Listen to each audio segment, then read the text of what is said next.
Okay, good evening, everyone. Welcome to the first New Jersey Constitutional Republicans virtual conversation of 2021. It's my great pleasure to have a good friend of mine, Shawn Hyland, here tonight. And Shawn, it's a pleasure to have you with us. Thanks, JR. Yeah, you too. It's great to be with you this evening and speaking to the Constitutional Republicans. I'm sure we're going to have a great hour together. That's great. And of course, Shawn, talk about yourself a little bit. Give us a brief bio and talk about your organization, Family Alliance. Sure. So Family Policy Alliance of New Jersey really kind of started over 20 years ago under a different name. It was independent back then, the New Jersey Family Policy Council, started by a man named Len Dio. About a year and a half ago, Len shut down his organization, merged it with a national group called Family Policy Alliance out of Colorado Springs, Colorado. They're based off of Focus on the Family and Dr. James Dobson and his ministry. So Family Policy Alliance now is a part of an affiliate state of the national organization. You know, we really focus on the sanctity of human life, on the freedom of religion, on the biblical family that's been under assault in our society and our culture, and even through legislation and policy for many, many years. We want to see a state here in New Jersey where God is honored, religious freedom flourishes, families thrive, and life is cherished. And we are working with legislators every day. We put out a voter guide, will be for 2021, put out a scorecard in the last session of our legislature. And we're trying to advocate for families here in New Jersey for parental rights. So the state will stop interfering between the relationship between parents and their children. Some of this philosophy that the state is supreme to parents and the state, is superior to parents, and they each have the final and authoritative say in what children should learn and how they should be morally taught. That's an injustice against parental rights. And so we've been on the front line of that for quite some time here in New Jersey. Before I was part of Family Policy Alliance, I had my own ministry called Move the Earth. It was a biblical worldview ministry. So for many, many years, I would travel to churches here in New Jersey, predominantly on the Jersey Shore, Ocean, Monmouth County, but even up North Jersey as well.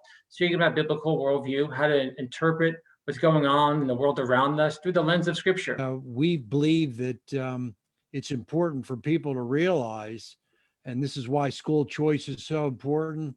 This is why parents who, as you know, are the first educators from day one of their children should be the primary educators throughout their lives.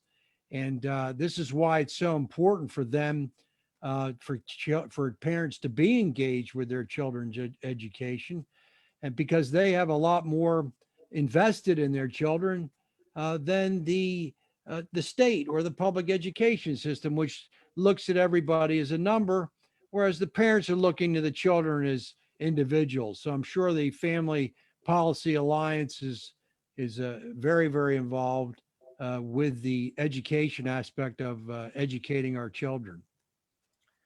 Yes, we are. I mean, curriculum and some of the mandates in our state that has come down from the legislature and through the DOE has been very troubling.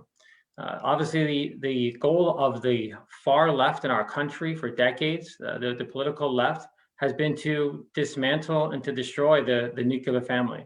And we can see how the state overreaches here. And I mean the state, I mean the government here in New Jersey overreaches far too often and try to remove parents from the equation, to get them out of the way and simply have citizens that are young children who report directly to the state in many ways. So parents have no say when it comes to parental notification of abortion.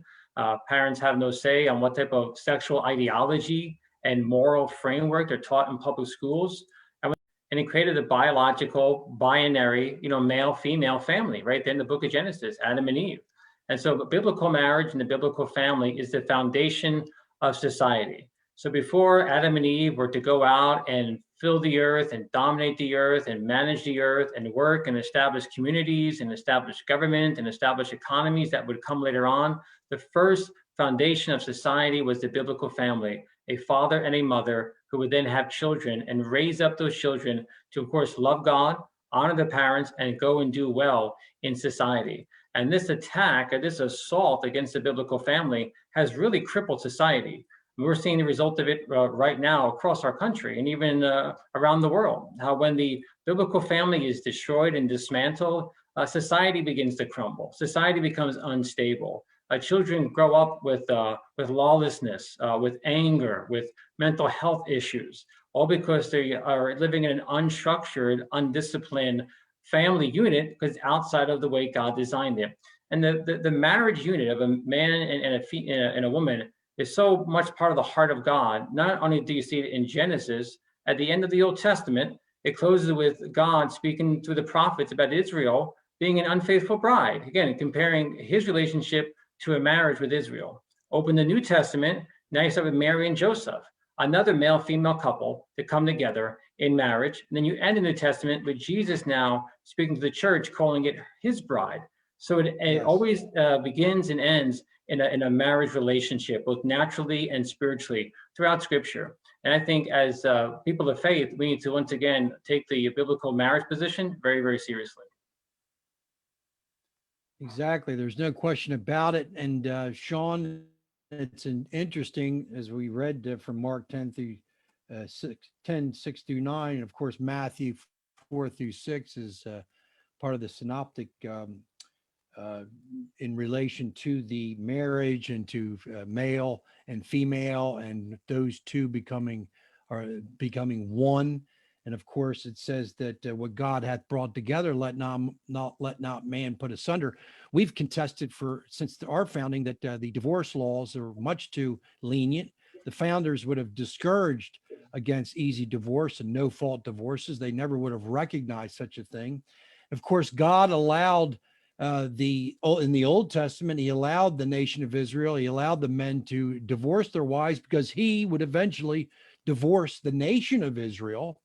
And then Christ came and set the record straight and said, have you not heard from the beginning that those twain are one, and that let no man put asunder what God hath brought together. So there he is solidifying the marriage relationship, and it is to be taken very seriously. The government policies and laws should be devised and enacted that protect husbands and wives and their marriages. And of course, we've had too many governmental policies that discourage staying together and actually encourage divorce. Yeah, I believe the first no-fault divorce laws in the modern world was implemented by the Soviet communists after the revolution. Again, once again, going back to the far left worldview, if they could eliminate the family, the Soviet communists realized that the government could have more power and more influence upon the children and the upbringing and how they view society and how they view the role of government. So it's always been on the forefront of the minds of people who have a statist worldview, where the state is supreme to the individual, to really minimize the family unit, if not, as I said earlier, dismantle the family unit, and thereby have a society that's built really as a government, as the authority, as the moral authority, as the provider in the home, as the leader in the home, as the one who teaches morals and truth to children. It would come from government and not from their parents, if they could remove the parents from the equation. And we've been seeing that so often here in America, and tragically right here in New Jersey. That's right. And what also gets forgotten, Shawn, is the commandment that God gave Adam and Eve, which was to be fruitful and multiply. And it would be through that multiplication that many, many of God's people would come into this world. And that was his will. And that was the means by which he brought about people through the matrimonial relationship. And that's why it's so important that husbands and wives are married and have children, so that they're able to give the children the male and the female influence together. And this has been, of course, as you're clearly noting, the object of the state. We see it right here with our present Democratic leadership, the total control of the gubernatorial office, and of course the legislature, and even the court. And they're determined to make a significant impact in a bad way on the traditional American family. And that's why an organization like yourself, Family Policy Alliance, is so important.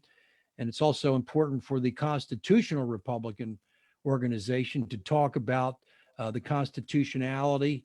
And we go back to the Bible, because that is the law, that is the original law, that's the law of God.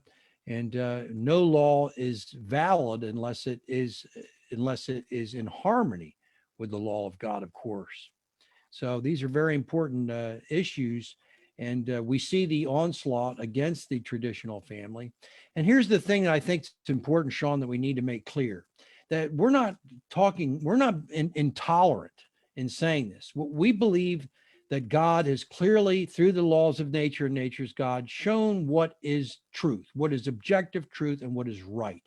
Now, that doesn't mean that you or I or any professed Christian can beat somebody over the head in submission and tell them and lead them. Well, all we can do is maybe give them some information to look at.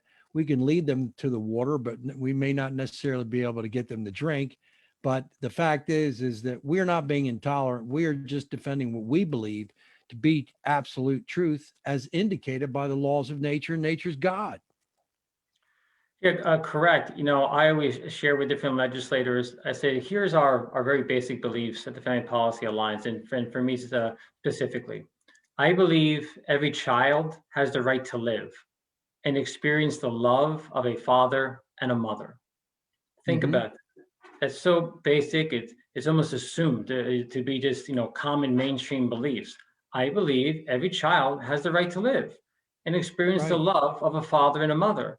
Who could possibly disagree with that? Yet, many people have a different, in our society today, there are people who have a different viewpoint than that. And I respect that. Well, all I'm trying to do is put forth a proposition that kids deserve moms and dads. And that position is not radical or intolerant or somehow oppressive or bigoted. It's the complete opposite. We believe that kids need moms and dads so they can experience the fullness of how God created the society to function through a father and a mother. As I always speak to legislators, specifically about curriculum and why there is a certain sexual ideology being imposed upon children in public school right now, and why that's so troubling. I said, when it comes to religion, we don't impose a certain religion upon students in public schools. Jews, Christians, Muslims, others can all attend public school because it's neutral when it comes to religion. There's no certain view of God or any certain practice of religion that's imposed upon students. It's a very subjective personal faith that people have. When it comes to sexual ideology, it's not neutral in public schools any longer. There is a very clear belief system that's being taught to students. And furthermore, if students are taught something different at home, they're being encouraged to think that their parents' belief system is somehow oppressive and bigoted, only because their parents believe children should have moms and dads. And if that belief system is somehow labeled as a derogatory, somehow negative in society, the problem is not with our belief system. The problem is with society. That's exactly right. And you make the good point, because Shawn, the Establishment Act of the First Amendment talks about no establishment of religion, yet the Supreme Court several years ago deemed secular humanism as a religion, meaning that those who believe that the right of the child to be born is not important, those who don't even look at a child as a human being until they're born, and those who believe in same-sex marriages, and those who believe in other non-traditional activities.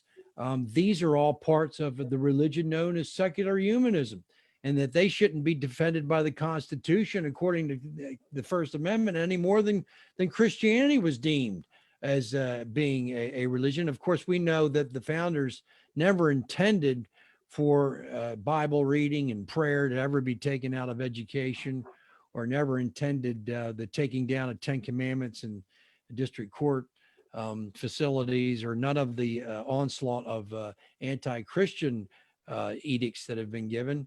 But those same edicts, there's a contradiction, because those who believe in secularism and who don't believe in the laws of nature and nature's God, if you will, have been able to freely to get these to get legislation enacted, and to have court decisions support their secular humanism. And there are a couple of appropriations that I was discussing with you earlier, called the Life Appropriation Act, which shows the violation of the First Amendment against an establishment of religion, the religion of secular humanism, that has no problem with the murder of a child in its mother's womb.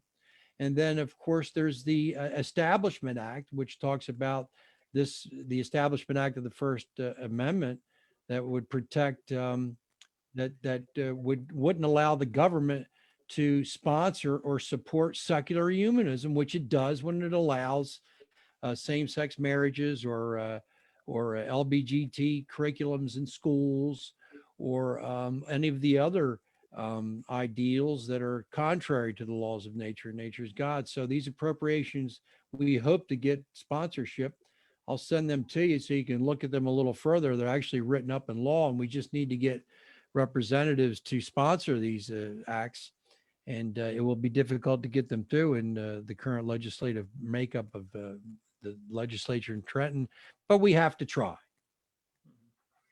Or we have to try. When it comes to our legislature, whether or not we're successful in passing certain legislation as the way it's structured right now, it is difficult. It's a heavy lift here in New Jersey to bring forth good, positive, family affirming legislation. However, we have to be found faithful to speak the truth, to share with those who are in power a biblical Christian worldview on human nature, on the family, on freedom of religion.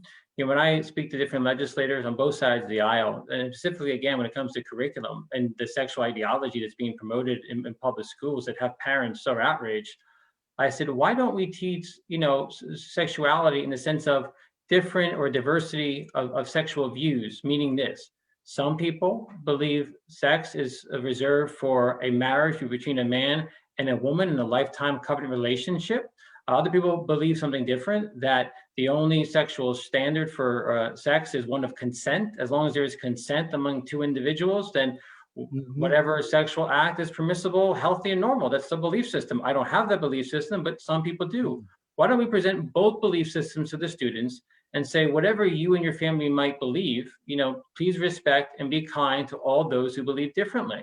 And let's have true diversity of sexual views in public schools.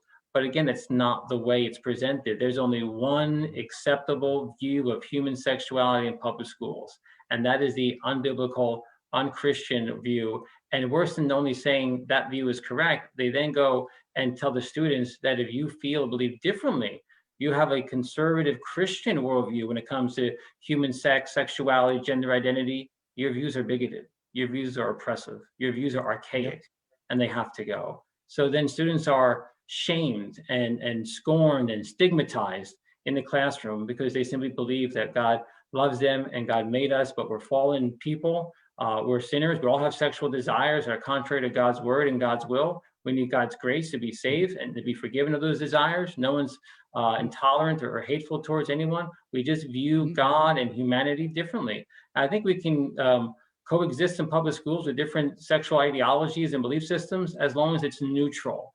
And unfortunately, right now, our state has not made it neutral at all. Right. And what many people, we've become hardened to, even our generation, and coupling that with Supreme Court decisions eliminating prayer and the Bible from public education, came the promiscuity of the sexual revolution right in the decade of the 60s, which made it, the people of our grandparents' generation, when they got old enough and they got desires and urges, they got married. And that's the way it was for thousands and thousands of years. And then all of a sudden, towards the end of the 20th century, like you said, it just is a matter of agreement or consent. But yet this has had a terrible erosion. First of all, it defies the marriage bed, which God considers very, very sacred. It's very private between the man and the woman, and we've cheapened sex, and we've cheapened this very, very important and blessed relationship that God has given human beings. We've marred it. We've contaminated it with our sinful minds and our sinful thinking. And of course, the pornography or the pornography industry exploded in the 60s. It was allowed to be shown in public and so forth. And all of the the really the deterioration of our traditional ideals on marriage and the relationship that should only exist within marriage has had a detrimental impact on our society. And we've seen this over the decades, Shawn, with children graduating high school, and then they go to college and they're getting intoxicated, and then they're falling into all sorts of sexual sin, and they just think, well, it's no big deal. And of course, it is a big deal, and it hurts them, and it hurts everybody who engages in anything that's contrary to God's word and God's law. Yeah, our founding fathers have said, obviously, this more than anyone, but speaking to the audience, our founding fathers said that morality and religion is the two foundational pillars that really our constitutional republic is built upon. And we won't last Yes. very long without morality and religion. And so if No. your ultimate goal is to see this sovereign, independent, God blessed America fall and collapse and lose its strength and influence around the world, the best way to do that, obviously, is to go after its morality and its religion. Because once you remove those structures in society of faith in God and natural moral law, you'll see how quick society begins to collapse. So once God's been removed back in the 1950s from the classroom, prayer and the Ten Commandments, everything being removed out of society, it didn't take much longer than 10 or 15 years later when the moral restraints were then removed in the sexual revolution. So first the religion was taken out in the 50s. By the 60s, the moral restraints was removed. And by the 70s and 80s, you have this huge growth of government growing and growing. And so, really, but now the socialist revolution underground taking place. Of course, now they're running the institutions. The children of the 1960s, are now running the institutions, and they're at this age because they grew up in a society that removed God and unrestrained morality in the 60s, and now they're running institutions, and it's very much against the Christian worldview, against our constitutional rights. They don't think they're as important as we do. They have a different view of society, and that's one where America and our Constitution is not looked upon positively. They don't understand the beauty of the founding documents and the heart of the founding fathers and what they believed. And so thereby now they're trying to reinvent society to fit their socialist utopian worldview.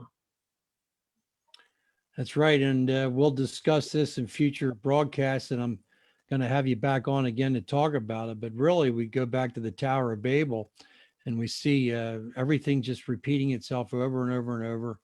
And as Solomon was inspired to say, there's nothing new under the sun. And that's especially true with our human nature. Just two more points I'd like to touch on before we wrap it up, Shawn. And number one is I'm very encouraged to hear that you're involved with the family court, the injustices that go on in family courts with parents trying to gain the access to their children and parental rights that are being violated. There are a lot of constitutional rights that are being violated in family courts. We did a video on that a few years ago that was seen throughout the nation, and we brought light to the injustices that are occurring in these family courts with judges judging autonomously, and of course the social workers that are trained to believe that the state has far better in raising children than parents. So I think it's great that your organization is doing that, number one. And then to finish, I'd like to say that as you were able to see a video we produced last year, Abortion v. Natural Rights, we believe that it's imperative that the Supreme Court recognize the inviolability of the child from conception. The science is clear that human life begins at conception. You and myself and all of our audience were in the same state at one time, and we are all human beings. And it's imperative now, with all of the information that we have with the heartbeat of a child beginning 18 days after conception, and we see the technology that's used to show the children and to show the parents the children so that they're able to see the sex of the child.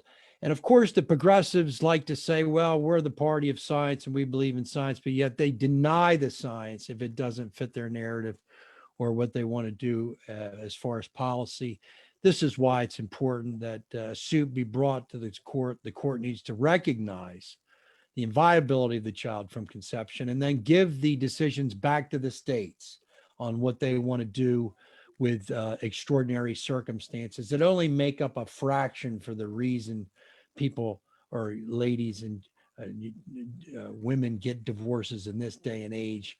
I believe the Gottenheimer Institute indicated that 93% of all abortions given are because it's inconvenient for the mother to have the child. And of course, this is a terrible view to have.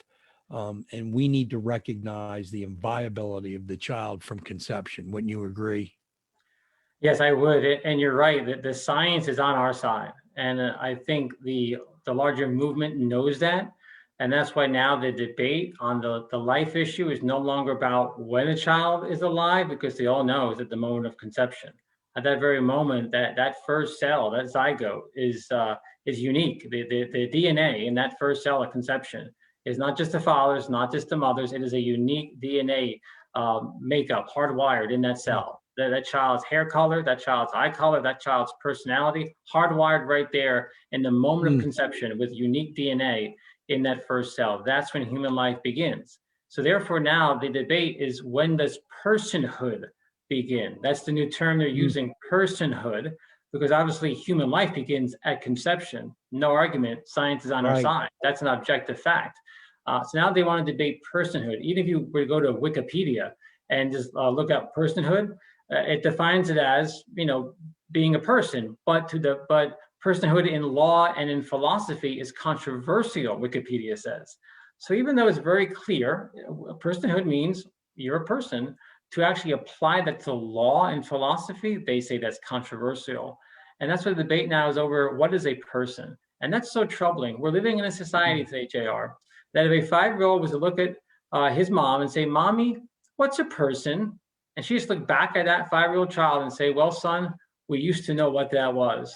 But thanks to our postmodern, post-truth, confused, human secular world, we no longer know what a person is or how to define it or how to protect it by law.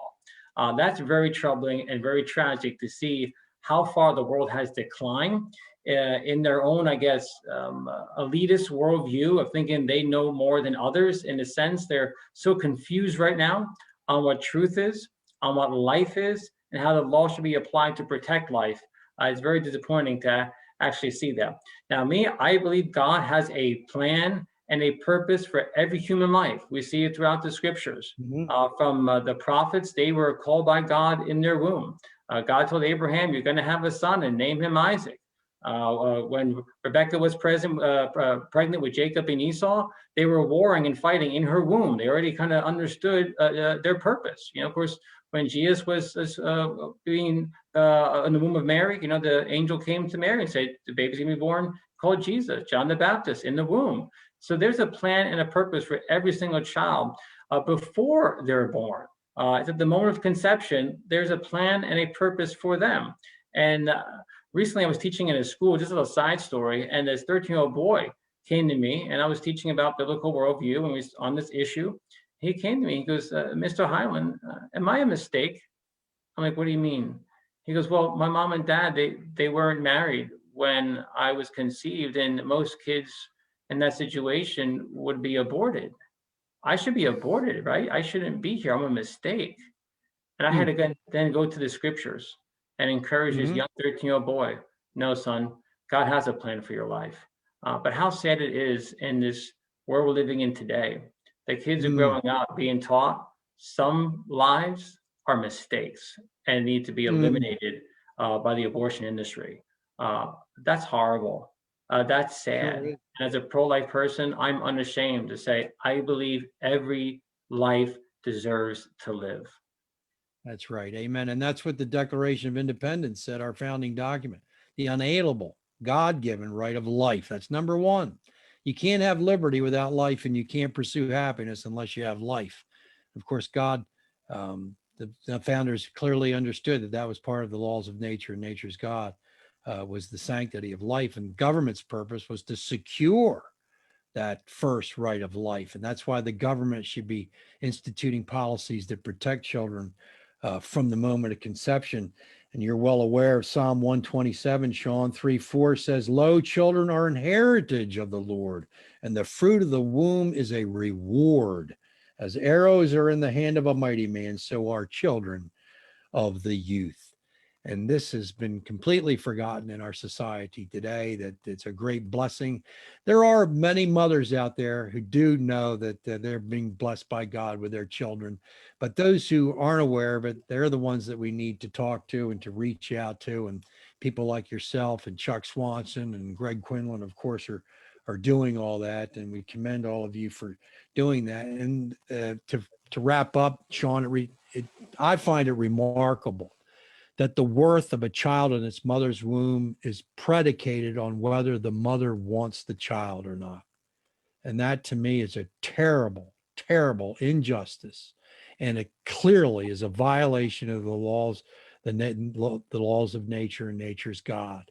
To think that the worth of a human being is only contingent on whether the mother wants the child, and it's her body and it's her decision, but yet the child has a separate body and is a separate entity. And the only thing that the Supreme Court through Roe v. Wade, of course, gave women the right to get the abortion, but essentially it ruled that the worth of the child is only contingent on whether the mother wants the child or not. What a terrible injustice. That is a terrible injustice. When we advocate with the legislature to enact pro-life legislation, some restrictions, something here in New Jersey, because right now there's no restrictions here in New Jersey. It's abortion up to birth because of lack of any restrictions.